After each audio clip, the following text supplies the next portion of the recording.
तो ये क्वेश्चन करते हैं। टू थिन सर्कुलर डिस्क हैं of mass 2 kg and radius 10 cm are each joined by a rigid massless rod of length 20 cm. The axis of the rod is along the perpendicular to the planes of the disc through their centers. तो दो disc है, उसके बीच में ये massless rod है और ये massless rod horizontal है। ठीक है, हॉरिजॉन्टल है, सरफेस के हॉरिजॉन्टल है और डिस्क के परपेंडिकुलर है। ठीक है, जैसे किसी भी गाड़ी में जो दो पहिए होते हैं और पहिए के बीच में जो एक्सेल होता है ना, उस टाइप का ये एक्सिस है। ठीक है, फिर क्या बोलता है, this object is kept on a truck in such a way that the axis of the object is horizontal and perpendicular to the direction of motion of the truck. तो इसको अपन बना ही लेते हैं। यदि हम साइड से देखें, मतलब है ना, इस साइड से देखें या इस वाले साइड से देखें तो ये किस तरह से नजर आएगा, एक ही डिस्क नजर आएगा, है ना। साइड से देख रहे हैं, इस टाइप से डिस्क नजर आएगा और ट्रक जो है वो किस डायरेक्शन मूव कर रहा है, ट्रक इस डायरेक्शन में मूव कर रहा है। ठीक है, और ये इसका सरफेस है। साइड से देखेंगे तो ये नजर आएगा और दूसरा डिस्क जो है इसके पीछे है। ठीक है, अच्छा आगे क्या बोल रहा है ना, it's friction with the floor of the truck is large enough so that the object can roll on the truck without slipping. तो ये जो ऑब्जेक्ट है दो डिस्क का, है ना, ये रोल कर रहा है बिना स्लिपिंग के, प्योर रोलिंग हो रही। Take x axis to the direction of motion of the truck and z axis vertically upwards. तो ये डायरेक्शंस बना लेते हैं। एक्स एक्सिस ये दे रखा है और जेड एक्सिस ये दे रखा है, तो वाई एक्सिस जो है वो ये हो जाएगा। ठीक, एक्स को वाई की तरफ अपन लेकर के जाएंगे, है ना, यदि फिंगर्स, तो अंगूठा जो है वो जेड के डायरेक्शन में होना चाहिए, तो वाई डायरेक्शन ये हो जाएगा। ठीक, ट्रक का एक्सेलरेशन दे रखा है 9 मीटर पर सेकंड स्क्वायर, तो acceleration of truck 9 metre per second square. क्या पूछा है, force of friction on each disc and magnitude and direction of frictional torque. निकालते हैं इसको। तो ये प्योर रोलिंग विद एक्सेलरेशन वाला एग्जांपल है। ठीक है, तो मैं सजेस्ट करूंगा कि इस पे अपन ने एक वीडियो किया था पहले, तो उसको आप चाहें तो जा करके देख लें, है ना। ब्रीफली रिकैप करेंगे अपन यहाँ पे, बट डिटेल में अपन ने वहां पे डिस्कस अपन कर चुके हैं। तो ब्रीफली देख लेते हैं अपन ने क्या डिस्कस किया था। तो अपन ने ये डिस्कस किया था कि यदि सपोज स्टेशनरी सरफेस पे यदि कोई सर्कुलर बॉडी एक्सेलरेटेड रोलिंग कर रही है, ठीक है, तो ट्रांसलेशन और रोटेशनल मोशन को यदि अलग अलग अपन डील करें तो अपन ने डिस्कस किया था कि ट्रांसलेशनली इसका हर पॉइंट जो है वो एक्सेलरेट कर रहा है, एक्सेलरेशन ऑफ सेंटर ऑफ मास से। ठीक है, और फिर ये बॉडी जो है प्योर रोटेट भी कर रही।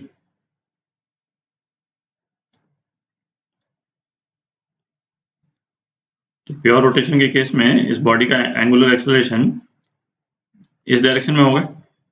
ठीक है, तो बेसिकली इस पॉइंट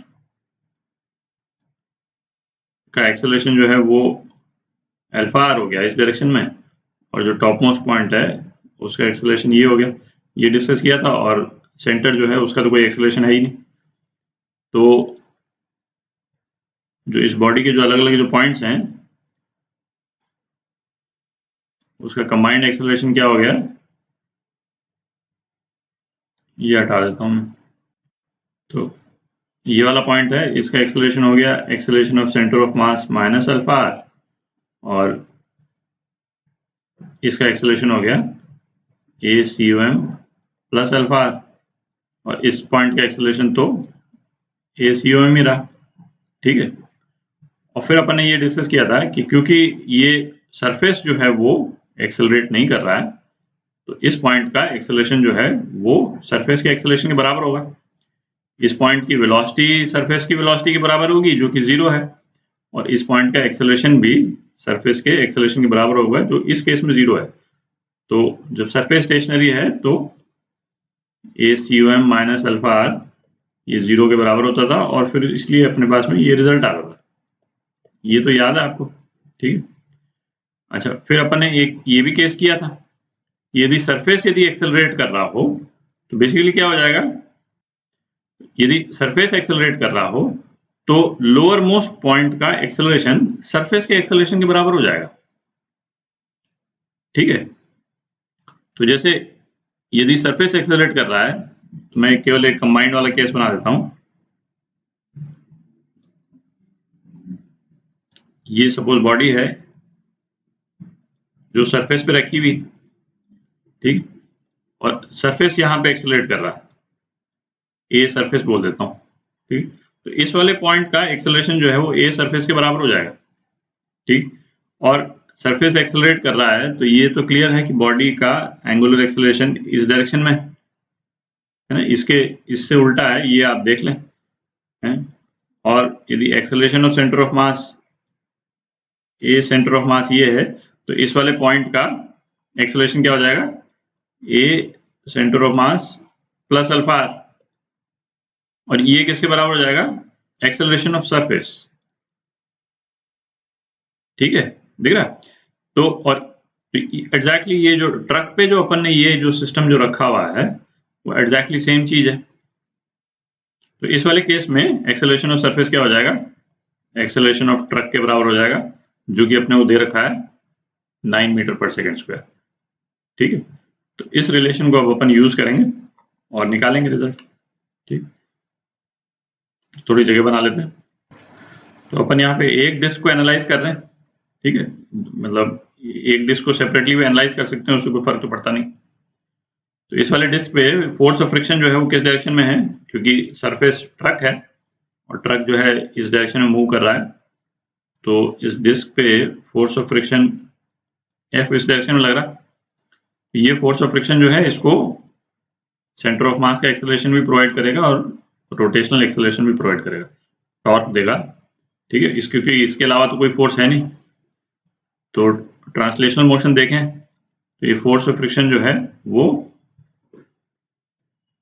सेंटर ऑफ मास को एक्सेलरेट कराएगा, ये सेंटर ऑफ मास हो गया। दूसरा रिलेशन क्या हो गया, ये टॉर्क प्रोवाइड करेगा, टॉर्क क्या हो गया, एफ आर, और ये एंगुलर एक्सेलरेशन प्रोवाइड करेगा डिस्क को, आई इंटू अल्फा।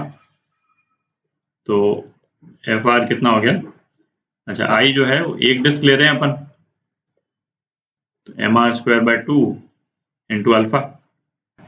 तो एफ कितना हो गया, एफ हो गया M into R alpha upon 2।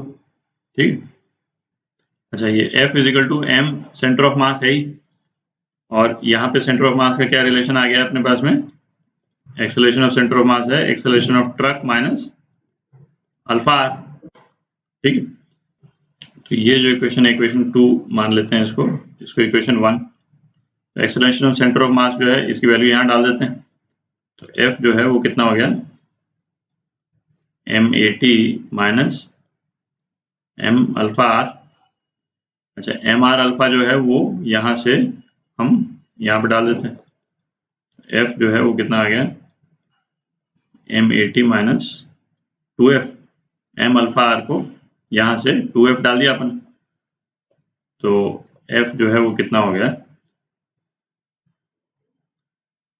M A T by 3 mass 2 into 9 by 3, ठीक है 6। और इसको ये बोल रहा है कि वेक्टर फॉर्म में इसको डिपिक्ट करना है, तो 6 कितना हो गया, है ना, पॉजिटिव एक्स एक्सिस की डायरेक्शन में है, तो ये हो गया 6i।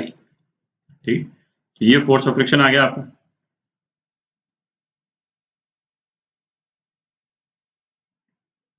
और यही फोर्स ऑफ फ्रिक्शन, अच्छा ये पूछ रहा है force of friction on each disc पूछ रहा है, तो अपन ने तो एक ही डिस्क को एनालाइज किया है ना, दूसरी डिस्क पे भी exactly same force of friction होगा। ठीक, तो बी पार्ट करते हैं इसका, है ना, थोड़ी जगह बना लेते हैं। क्या पूछा है, the magnitude and direction of frictional torque acting on each disc about the centre of mass O, है ना, ये सेंटर ऑफ मास ओ जो है ये पूरे अरेंजमेंट का सेंटर ऑफ मास है ना, डिस्क का सेंटर ऑफ मास, मतलब ये वाले पॉइंट के अबाउट नहीं निकालना है हमको, पॉइंट ओ के अबाउट निकालना है। ठीक है, तो और हर एक डिस्क का अलग अलग निकालना है। ठीक, अब चूंकि अपने को ये वाला डायग्राम यूज करना पड़ेगा, तो ट्रक का मोशन जो है वो अपन इस डायरेक्शन में ले लेते हैं। ये डायरेक्शन है ट्रक का, ठीक है। तो ट्रक का ये डायरेक्शन है, तो फोर्स ऑफ फ्रिक्शन जो है वो किस डायरेक्शन में हो जाएगा, इस वाले पॉइंट पे फोर्स ऑफ फ्रिक्शन भी ट्रक के मोशन के डायरेक्शन में हो जाएगा F, ठीक। और ट्रक जो है वो पॉजिटिव एक्स एक्सिस के डायरेक्शन में जा रहा, तो एक्स वाई जेड एक्सिस भी अपने बना लेते हैं यहाँ पे। तो एक्स एक्सिस जो है वो F के डायरेक्शन में है, तो ये एक्स एक्सिस हो गया, ठीक है। तो इस वाले केस में वाई एक्सिस ये हो जाएगा, वाई एक्सिस ये हो गया, और जेड एक्सिस तो परपेंडिकुलर हो ही गया, ठीक है। तो हमको पॉइंट O के अबाउट निकालना है। टॉर्क कितना होता था, टॉर्क होता था R क्रॉस F। F तो अपने को मालूम है, F क्या आया अपना 6i आ गया, ठीक है। तो R कितना है, इस वाले पॉइंट का R जो है वो ये R होगा, ठीक है, ये R। तो R जो है वो कितना हो जाएगा, यहाँ लिख देते हैं। फोर्स ऑफ फ्रिक्शन R जो है वो हो गया, एक तो ये वाला पोर्शन, तो ये वाला पोर्शन माइनस वाई के डायरेक्शन में है, ठीक है। ये 3D में आपको क्लियरली विजुलाइज नहीं हो रहा होगा, तो इसमें इस वाले ऊपर वाले इस वाले डायग्राम में देख लें आप, यदि ये डायरेक्शन एक्स डायरेक्शन है, ये डायरेक्शन यदि एक्स डायरेक्शन है, तो वाई डायरेक्शन क्या होगा, इनटू द पेपर होगा, ठीक है। और अपन वहां से उस तरफ से मेजर कर रहे हैं, तो माइनस हो गया, ठीक है। अच्छा, मासलेस रॉड की लेंथ जो है वो 20 सेंटीमीटर है, तो ये वाला पोर्शन कितना हो गया, ये वाला पोर्शन 10 सेंटीमीटर हो गया, ठीक है। तो कितना हो गया, -0.1 जे, ठीक। और ये वाला पोर्शन, और ये वाला पोर्शन कितना हो गया, माइनस जिसका रेडियस 10 सेंटीमीटर, तो मीटर्स में -0.1 के, ये R की वैल्यू हो गई, ठीक है। अच्छा, और ये यदि डिस्क 1 है और ये यदि डिस्क 2 है, तो ये R1 की वैल्यू हो गई, और R2 की वैल्यू क्या हो जाएगी, R2 की वैल्यू में ये पॉजिटिव हो जाएगा 0.1 जे, ये तो माइनस ही रहेगा, -0.1 के, ठीक है। तो दो अलग अलग टॉर्क निकल जाएंगे। तो पहला वाला जो डिस्क है उस पे टॉर्क, उसको अपन τ1 बोल देते हैं, तो ये कितना हो गया, R1 इंटू एफ, तो ये आ गया -0.1 जे -0.1 के, क्रॉस प्रोडक्ट 6i, ठीक है। तो ये कितना आ गया, जे क्रॉस आई, जे क्रॉस आई क्या होता है, -k, ठीक है। जे क्रॉस आई क्या होता था, -k, है ना, क्योंकि i क्रॉस j जो है वो k होता था, j क्रॉस i -k, तो ये हो गया 0.6k, और k क्रॉस i क्या होता था, j के बराबर होता था, ठीक है। तो -0.6 j, ये फर्स्ट डिस्क पे टॉर्क हो गया, ठीक है। तो ये आपका आंसर।